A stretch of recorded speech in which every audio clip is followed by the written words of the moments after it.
So how do you respect someone else's boundaries? Is that something that you struggle with? Has your partner said, I need this, please don't do this, and it's very hard for you, difficult for you. And it could even be that you want to. You really want to respect the boundaries, but you struggle. It's very, very difficult. Well, there's a very strong reaction that happens and occurs when boundaries are implemented, and that's going to wind up being the key to successfully being able to implement the boundaries, respect the boundaries, and really help your relationship thrive. So let's jump into it over here. Let's first, we're going to get there. We're going to get into how to do it practically and how to make it happen. But we need a little bit of background information, because anything that we want to work on, the more aware we are of it, how it works, what it's about, naturally, automatically, it gets easier to implement. For example, it's like if you know how, let's say, the stomach works, and it's so much easier then to implement different ways of eating properly. You'll see there's like a natural boost to it. So over here, we try to give some of the background information of what's going on, what the dynamics, inner child stuff, dynamics in relationships, why things are happening, so that when we then go to implement some of the techniques, you're going to have more success. So let's get you implementing your partner's boundaries more successfully. Let's talk about it first. What's a boundary? So anytime your partners are going to say to you something they need, this is my limit, this is something that helps me be okay physically, emotionally, spiritually, whatnot. This is what I need. This is what I would like. This doesn't work for me. This does work. That's a boundary. It's an ask. It's an ask being made of you. Why it's important is because that's how a relationship's going to function. You can't possibly know. You could sense, but you can't possibly know what your partner, your friends, your colleagues, what their boundaries are, unless they themselves tell it to you. In other words, you should never push yourself to be a mind reader in a relationship. You don't have to. It doesn't work that way.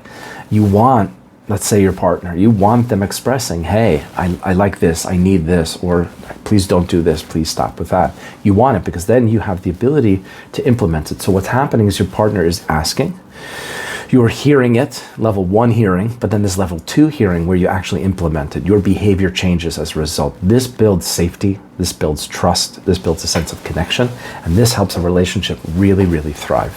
So that's why you want to be into it. And I know you want to be into it. I'm going to assume that you want to be into it. But there's something going on inside of you, and it's not your fault, but that's the place we need to focus to make it easier for you to connect. Because what happens is very often, and think about yourself, think about a recent time you were triggered, or a boundary in your relationship. We take it as a personal rejection.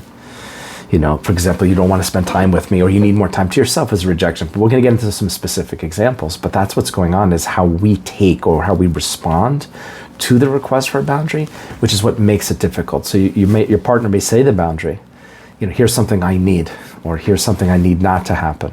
And we say, yes, I hear you.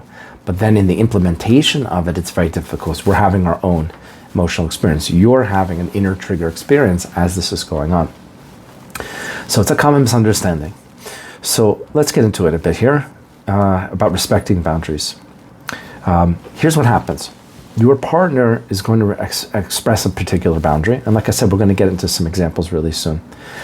Expressing that boundary is going to trigger a bunch of emotions in you. If you find yourself struggling to implement boundaries, then you're in the right place. But it's about what's going on with you as the boundary is being asked for. As an opportunity comes for you to affirm and respect the boundary, you're having an inner triggering emotional experience. So they're, of course, allowed to feel what they feel and want what they want. And you likely very much want to implement that and be there for them. It's that it's bringing out something in you that makes it difficult. And that's the difference between reacting and responding. There's a strong reaction that's going on rather than being able to respond and just hear and listen and think through, be mindful of what they're asking. But we've got to get into that reaction. That's something very telling for you. Again, I just want you to understand this is normal. There's nothing wrong with you. There's nothing wrong with your relationship. This is what builds relationships. This is how people grow in relationships. Everything is an opportunity to learn more about yourself, to connect more with you. You're being put in touch with certain things that need your attention, and likely for a long time have needed your attention, and now you're going to finally tune in. That's why two people are perfect for each other. Not that they're free of any kind of triggering. It's because the way in which they trigger you is perfect. It's the very things that you need to tune into. And so again, remember over here in a boundary moment, two things are true. Your partner's asking for something. They're allowed to feel, they're allowed to need, they're allowed to want. At the same time, there's a bunch of emotion that's coming out in you that's also legitimate. Both are true. But you have to take a look at it and have to resolve it because they've got to get dealt with separately. Otherwise, they're coming together. The partner's asking for a particular boundary. It's triggering a bunch of feelings like rejection or whatnot inside of you. And we're going to jump into some examples right now. But it's triggering a bunch of emotions within you that then makes it difficult for you to respect the boundary. But you're not responding to the boundary that they're asking of you. You're responding to the feelings that come out in you in respect that are triggered by the ask of the boundary. There's an ask or request for a boundary that you interpret in a certain way that brings out a bunch of familiar feelings like criticism or rejection. And then that's what you're reacting to, not to the original boundary. And then it's like impossible to implement the boundary. But then it's like, well, don't you care about me? Why don't you want to implement this boundary? I've asked you for something I need. And so this spins and spins, but it doesn't make you a bad person. This is normal. We're going to use it to help you grow, to learn more about yourself. And then naturally, automatically, you're going to find that you're more ready, available, and able to be connected to in a relationship. So remember that those two things can be true. What your partner is asking for in the boundary, legit. The emotional experience that then triggers in you, legit, needs your attention. These two separate things are two separate things. So in order to be there for your partner in the boundary, you've got to work through the things that are coming up for you. So let's take a look at 4 examples, okay? And I want you to connect to them and see if it relates to you. These are not the only examples, but look in your own life. Just look for times where your partner has said something, recent time you were triggered, or a common pattern that goes on. Let's look at one, okay? Personal space. Your partner says, I need some alone time in the evenings. I need to recharge. I need to be by myself. No problem. It's a boundary. I'm asking for something that I need, okay? Now, the response to that is feeling rejected, feeling unwanted. And then now you're running and you're responding to the fact, oh, you just rejected me. See, I'm unwanted. But that's not it. 2 things are happening over here. Your partner's need for more space is a need, a legitimate need they have. The fact that you then feel or are put in touch with very familiar feelings of being rejected or unwanted, that's for you to take a look at. But that's they're asking for space is not a criticism, and it's not rejecting of you or distancing from you. It's them expressing a need for self-care. All right, let's take another one. Look at another one. Your partner is not so available all the time for texting or calls. They say, I don't respond to messages at work. Okay? Legit, totally legitimate need, right? But being on the receiving end of that ask or that statement, I can't be available all the time for messages during work, it could trigger within you, I feel ignored. I don't feel I'm so important. And remember, both are true. There's a boundary that's being asked for, and then there's an emotional experience that's coming out in you that totally needs your attention. And the key to moving forward is to realize those feelings of being ignored or less important need your attention, but it's separate from your partner. Your partner, yes, there's insecurity coming out in you. Yes, there's anxiety, but the partner's expressing a need for work boundaries. That's about them. That's about their natural desire, their legitimate desire to be able to focus while they're at work. 2 separate, completely different things. Like, it's not about you, it's about them. But it's about you because you're triggered with certain things that need your attention. So let's keep going. Let's go to the 3rd one. You have public displays of affection, right? Your partner says, I don't like PDAs. I don't like public displays of affection. I just want to keep that minimal out in public, okay? Legitimate. That's a boundary. They feel it. Everyone's allowed to feel. You don't have to like it, but they're allowed to feel. But what happens is you hear that, and you now you react to it in a certain way, so that through your own lenses, through your own glasses, the way that you perceive things, that you feel embarrassed or you feel rejected. Like, are you not proud of our relationship, right? Both are true. It's just they're not related. It's just that being asked of those things is bringing out in you those familiar feelings. And the key going forward is to realize that those 2 things are separate. The boundary is your partner's personal comfort, and they're allowed to have that need for personal comfort. It's not a statement of how they feel about you, but because it's so similar to things you've been through in the past, it feels like a statement about how they feel about you, that you're not good enough and you're rejected. Okay? So this is what's going on. It's about them expressing a need. You've got to be able to get in touch with them, so you use it basically. These are opportunities, these are trigger moments to learn more about yourself, to work through it so that when your partner expresses it, there isn't that strong reaction, because there shouldn't be, in the sense that asking for space is not a rejection of you. Not being available all the time for texting is not a rejection of you. It's not you being less important. It's them expressing a need and a want. It's a bid to connect to you. It's a bid to feel heard by you and respected by you, which will build trust and connection and a sense of safety in the relationship. Now, to get there, you got to first work through the emotions that are being triggered by the ask in the boundary. Let's take a look at a 4th one. 4th one is time with friends and family, right? I think it's very healthy in a relationship, although people don't realize it all the time. You should continue to have time with friends, certain needs that you have that, you don't have to turn to your partner. Our partners are not, one-stop shopping for everything that we need. Just continue to have time with family, to continue to have time with friends outside of being with your partner. That's totally, legitimate. I want to go to lunch, brother, sister, mother, father, whatever it is, or do something with friends. That's totally legitimate. It's a boundary. I have need to, and I think it's healthy for couples. Each one should have interests outside of the relationship. However, your partner is saying, I need some time to myself to do with this friend, this with my family members, and then you feel left out, you feel undervalued. Or again, both things are true, but to realize that they're separate, okay? That yes, it feels insecure. Yes, there's some triggering going on. Yes, that needs your attention, but they request the boundary to have some time with family separately.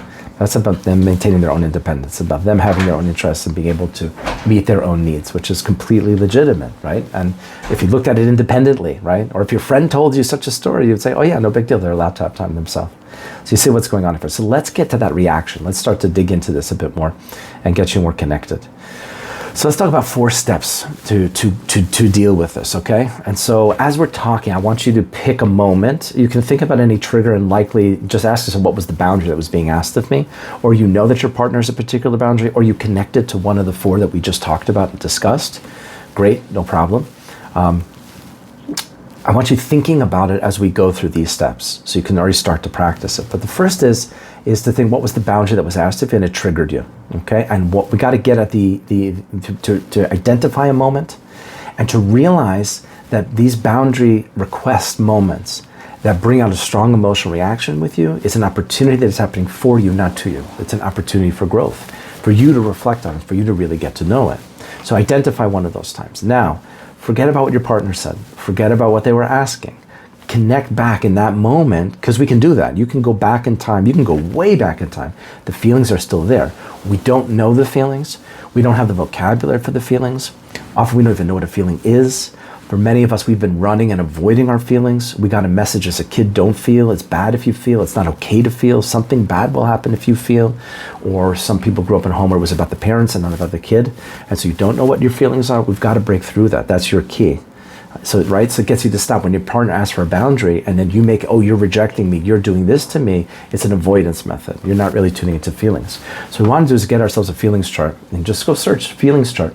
Pick whatever one you want. You're looking for a list of words so that as you're doing these exercises, as you're reflecting back on a moment, it's too hard to do it in the moment when you're triggered, when the boundary is being asked, but as you reflect once a day, a couple of minutes, as you reflect back on those moments, what was I feeling? We want to start putting some names to those feelings. We want to start to get to know them. We want to start to learn who they are, what they are. Without the names of the feelings, I can't really connect to it. I can't build a relationship with it. It's like trying to build a friendship with somebody, but they never share any stories about themselves. It's like a part of you, an inner kid part is trying to communicate. So get yourself a feelings chart and start going through anything that will list feeling words for you, because we don't have vocabulary other than happy, sad, angry. Listing the feelings and say, well, yeah, what was I feeling? I don't know. Maybe it's this word. Maybe it's this word. Just going down that list. Try to put some names to those feelings so you can really get into it. Now, as you have a collection of feelings, you want to write them down, would be great. You have this list. Validate it. See what's going on. My partner asked for a boundary. I had an emotional reaction. As we spoke about earlier, they're allowed to have that need and want, and it isn't, for their part, an intentional effort to make us feel the feelings that we feel, like rejected, unworthy, no good. But get in touch with those feelings, what they are. Also, what you'll notice as you start to name the feelings that come up in those moments, be it a boundary moment, be it any trigger moment, at work, with friends, with a partner, you'll notice other times in your life that you felt those very same feelings as well. Now you're connecting. There's a part that's been impacted in your life that's still with you. And this moment where your partner's asking for a boundary is just the most current situation, trying to get you in touch with a part of yourself, trying to get some attention from you to learn. So you're facing this situation, thinking about it. You're getting in touch with the feelings that came up for you. And not just validate it. Take a look at those feelings.